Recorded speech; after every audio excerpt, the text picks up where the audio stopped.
My name is Dr. Magare Gikenyi. I'm a consultant trauma and general surgeon within county government of Nakuru. I'm a human rights and a constitutional defender in this great republic of ours of Kenya. We filed a petition, a constitutional petition, before High Court in Nakuru, mainly based on what I call external procurement of advocates to public entities. So what necessitated is that if you look Kenya in the bigger picture, you come to realize that if you look at the Auditor General report of 2023-2024, it lists counties and the national government with huge pending bills. So even the recent case where one of the farms was awarded 243 million shillings for one case.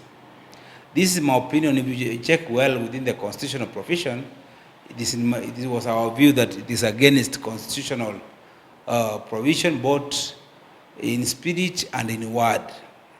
So that's why we moved to court. We filed the petition. In addition, we filed for conservatory orders, which were granted on the 12th of this month, 12th of January 2026. What are the grounds?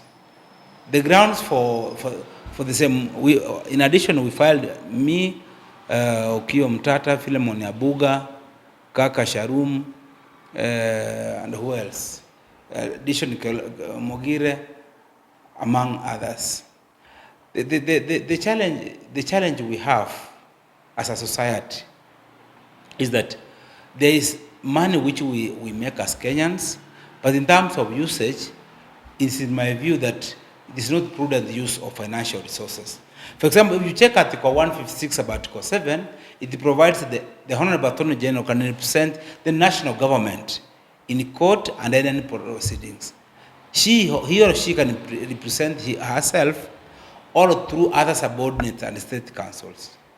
Despite these clear provisions, the county government and the national government continues to hire private lawyers and advocates. They attribute this through what they call leave for procurement of legal services, as provided in Article 227 sub Article 1. However, they fail to note that in that same article, it says that, for example, that when you are procuring goods and services, the same should be competitive, merit-based, and most important, cost-effectiveness. Then one asks, what is the rationale as a government, county government, national government, and even state corporations, advertising for positions of state councils, county attorneys, county legal officers, solicitor general, both county solicitor general and national solicitor general. And then they do what call competitive recruitment, as provided in Article 232 of the Constitution.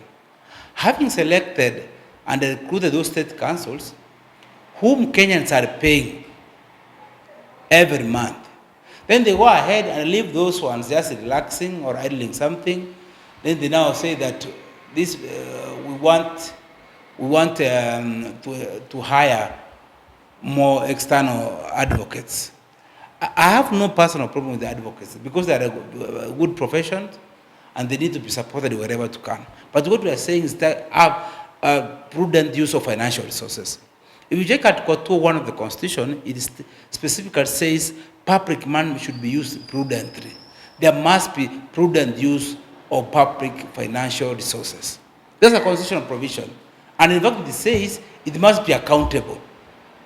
So that's what we are saying. Why are we employing county attorneys and all the state councils? We have almost 1,000 plus state councils.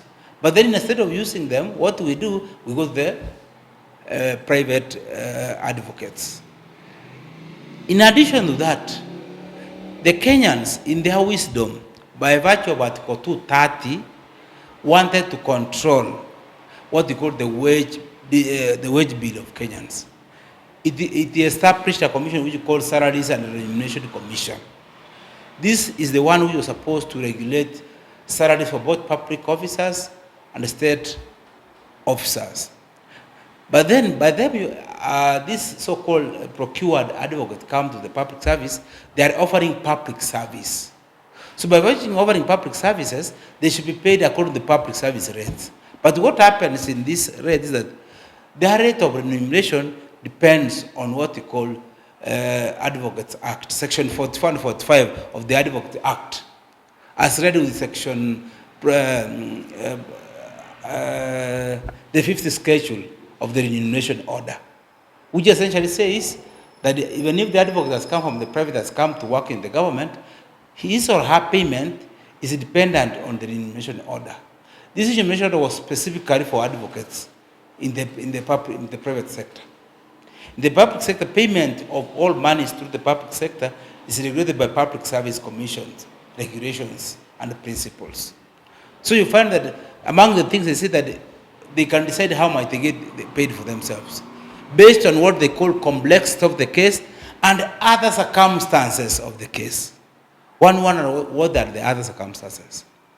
So I think that's what we were saying. I think if you look at what they call purposive interpretation of the Constitution as provided in Article 259, then it means each constitutional provision should support one another. You cannot pick one constitutional provision and say it's superior than the other. The other allegation they are saying that why people hire external lawyers is that every person, including county government and national government, have a right of legal representation. So, but then now the second question comes. That the same government have recruited, have advertised, people have applied, they have ostensibly the best advocates. They have recruited them. When now the case comes that they're supposed to do the work they were employed to, then now they say now they have a right to pick the best advocate. And then they pick it from the private services. And in fact, an audit was done last year through the office of the Attorney General. It was found 80% of external lawyers lose cases, 80%. So this means for eight cases, only 2 of us are assisted as Kenyans.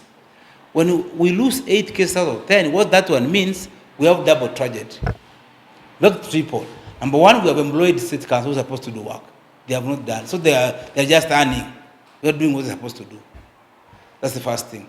Number 2, we have employed private councils whom we are supposed to pay.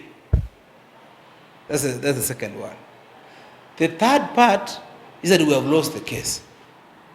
If we would have used our councils, we would have had one loss of the case. We pay just the cost of that case. But when we lose the case, we pay the cost of that case, we pay the advocate. Because advocates get paid whether he loses or gains. Because he or she has offered service. And it's well, that's okay.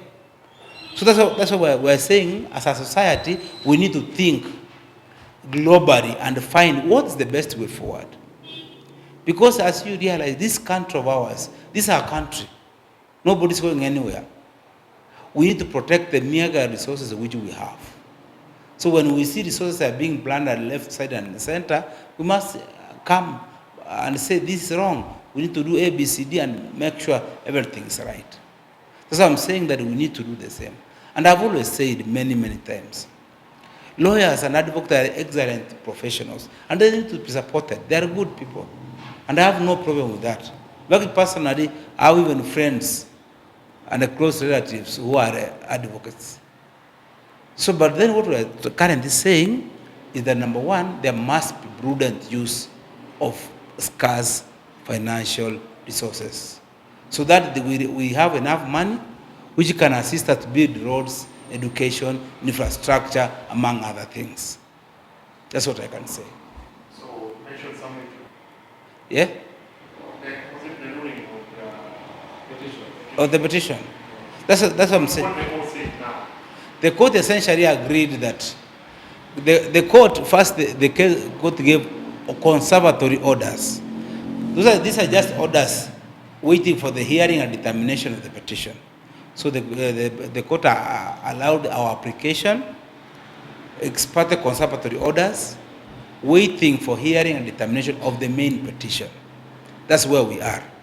And there was an inter-party hearing on the 30th of January 2026, where all of us, as petitioner, will be there, including Njuguna Ngatia, who was also one of the petitioners, the 6th petitioner, Okio Mtata, Abug, among others. All of us will be there on that day, so that we can also, whatever issue which comes up, we prosecute our case, and we believe we will win the main petition, because the grounds we have are substantive in nature, and they cannot, in our view, we will convince the court that those grounds and allow the petition as prayed. That's where we are as we talk.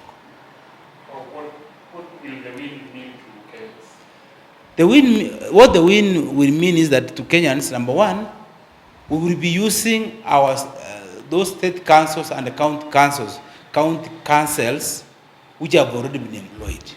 Currently, we have a lot of state councils doing their work. When these so-called political cases come, they look for private firms. And more than not, they are a political resort, not even a competitive resort.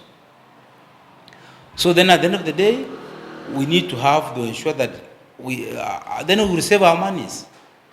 Our funds will be saved. Because if you realize money as a resource is always scarce, always. That's why we say that we need to use this money prudently. Because if you check Article 10, it says that, for example, that we need to have what you call equity, fairness, good governance, among others. So if you have, for example, you do those things which are against the Constitution, then it means we are going against the constitutional provisions. So those are things we are trying to put across. Because if you check Article 237, even those aspects must have cost effectiveness. Article 201 says we must have cost effectiveness. That's in 227. Then prudent use of financial resources in Article 201, A and D. A is on accountability. D is prudent use of financial resources. Then Article 230 of the Constitution says that we have SRC which controls the wage bill. We cannot have a Constitutional Commission which controls the wage bill. Then you circumvent the same through application what they call a procurement limb. Those are the things we are trying to put across, so that we can protect our money and save. Currently, we have a legal fees wage bill of 56 billion for the counties. Nairobi County alone, Nairobi City County, has a bill of 21 billion for advocates. I'm very sure you heard there's one lawyer who was awarded 1.4 billion. One lawyer or one law firm, 1.4 billion legal fees. Just imagine what a billion can do. Just 1.4, that's 1.5 billions. So those are things we're trying to put across. The justification, they always say that even this bill which we are complaining as activists, that it was done by the deputy registrar, it was done well, but they have missed the point. The argument we are saying that the bill which we are complaining about has been due to Advocates Act, a statute. A statute is not supreme the Constitution. This statute is the one which allows an advocate, when he comes from the private sector to the public, instead of being paid at the rates of the government, they get paid at the rates of the private sector. Which essentially means, that's why you can see that they are allowed under the what they call remuneration order. The amount to be paid depends, among others, complexity and other circumstances of the case. So if I do a case and I think there is other circumstances, which means I can be paid 100,000, I can be paid. There's always a percentage of the value, then like that. But if, for example, all those aspects, since we have employed state councils, they would have done the same, and we would have saved a lot of money. Because this country of ours, we have to save it. And I've always said many, many times, 100 years from now, we may not be available. All of us will be dead. But we ask ourselves, what have we left for us and the future generations? as a general rule, let us try to make a society a better place than we found it.